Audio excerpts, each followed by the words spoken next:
السلام علیکم۔ Daily golf Urdu میں خوش آمدید۔ دبئی میں نئے روٹس پر بس سروس شروع کرنے کا اعلان۔ دبئی میں 2 نئے روٹس پر بس سروس شروع کرنے کا اعلان کر دیا گیا۔ RTA کی جانب سے 26 دسمبر سے 25 دیگر بس روٹس کے شیڈول میں بھی تبدیلی کی جائے گی۔ اماراتی میڈیا کے مطابق Dubai roads and transport authority RTA 26 دسمبر کو دبئی میں 2 نئی پبلک بس لائنیں شروع کرے گی، جس کا مقصد اندرونی بس نیٹ ورک کو مضبوط بنانا اور امارات میں بڑے پیمانے پر نقل و حمل کے دیگر ذرائع کے ساتھ مربوط کرنا ہے۔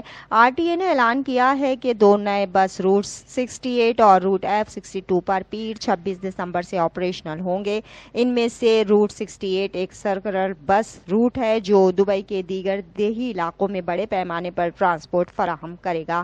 یہ روٹ لیجاب فرسٹ پارک سے شروع ہو کر مرغاب لیسیلی اور صحیح الاسلام سے گزرے گا، جبکہ روٹ F62 ایک میٹرو لنک بس سروس ہے جو مسافروں کو ندع الحمر سے لے جائے گی اور دبئی فیسٹیول سٹی اور رمول سے گزر کر امارات میٹرو اسٹیشن تک پہنچے گی۔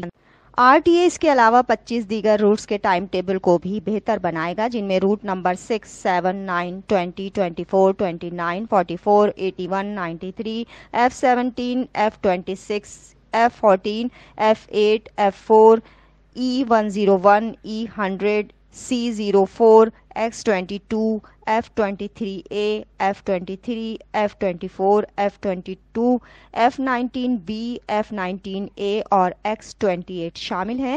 اس حوالے سے RTA کا کہنا ہے کہ ہم ہمیشہ عوامی بس نیٹ ورک کی کوریج کو بڑھانے اور میٹرو، ٹرام اور میرین ٹرانسپورٹ جیسے دیگر ماس ٹرانزٹ ذرائع کے ساتھ بسوں کے انضمام کو بڑھانے کے خواہاں ہیں۔ پبلک ٹرانسپورٹ کے ذرائع میں بہتری بلا شبہ پبلک ٹرانسپورٹ کو امارات میں نقل و حرکت کا بہترین انتخاب بنائے گی۔ اب تک کے لیے اتنا ہی۔ اگلے بلیٹن تک کے لیے خدا حافظ۔